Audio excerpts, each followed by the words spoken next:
हम लोग भावात्मक तरीके से कई बार इंग्लिश को गलत बोलते हैं। कैसे? मैं आपको एग्जांपल के साथ बताता हूं। जैसे कि अगर किसी की शादी की सालगिरह है तो उसे मैरिज एनिवर्सरी नहीं कहते, उसे वेडिंग एनिवर्सरी कहते हैं। इसी तरह से अगर आप किसी चीज को फिर से इस्तेमाल कर रहे हो तो उसे सेकंड हैंड नहीं कहते, उसे यूज्ड कहते हैं। इसी तरह से अगर कोई मर जाता है तो उसे डाइड नहीं कहते, उसे पास्ड अवे कहते हैं। इसी तरह से अगर कोई गरीब है तो उसे पुअर नहीं कहते, उसे अंडर प्रिविलेज्ड कहते हैं। और फाइनली अगर कोई मोटा है तो उसे फैट नहीं कहते, उसे फुल फिगर्ड कहते हैं। एपीजे अब्दुल कलाम, आपको याद है किसी ने कहा कि एपीजे अब्दुल कलाम की कोई गर्लफ्रेंड थी? नहीं, उनकी गर्लफ्रेंड सिर्फ एक ही थी और वो था उनका करियर, देश, कंट्री। उन्होंने हमेशा सिर्फ एक ही चीज सोची, I have to focus on my work, और जो मैं काम करने जा रहा हूं उससे मेरे देश का भला होगा।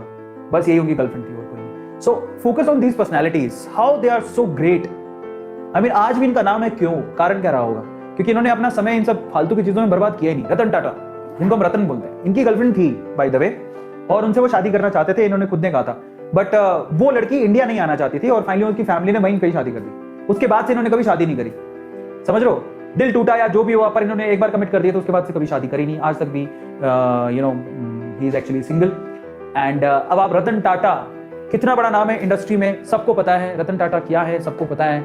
ये रतन है एक तरह की इंडिया के। इन्होंने जितना दिया है हिंदुस्तान को, आपको जानकारी के लिए बता देता हूँ, पूरी जितनी भी इंडिया में टैक्स आता है, जीडीपी है उसका, जीडीपी का अकेले इतने जितना भी टैक्स कलेक्शन होता है 4% टैक्स तो ये खुद अकेले देते हैं। 4% टैक्स की कलेक्शन टाटा ग्रुप से आती है। थिंक ऑफ इट, इतना ज्यादा टैक्स कलेक्शन है कि आप आजू बाजू की 4-5 जो कंट्रीज हैं उनका जीडीपी जोड़ लोगे तो उनसे भी ज्यादा है। इतना ज्यादा टैक्स कलेक्शन अकेला 50,000 करोड़ रुपीस का टैक्स टीसीएस से आता है अकेले। सोचो किस लेवल तक। और टाटा ग्रुप अकेला शायद इंडिया का ऐसा ग्रुप है जो कि बहुत पुराना है, 100 साल से भी ज्यादा, 150 साल शायद हो चुके हैं। इतने पुराने टाइम से कंपनी चल रही है। रीजन क्या है? ऐसे लोग, ये इसलिए तो महान है। तो focus on your targets. Okay, मैं आप लोगों से कहूंगा कि इन सब चीजों में कुछ नहीं रखा। Focus on your aim, your goal. The time that you are losing right now today will never come tomorrow. ये वापस नहीं आने वाला है। इसलिए फोकस ऑन योर वर्क, जो आप चाहते हो उस पर फोकस करो, जागो, भागो और जीतो। That is the most important thing and most important mantra I just want to give all of you.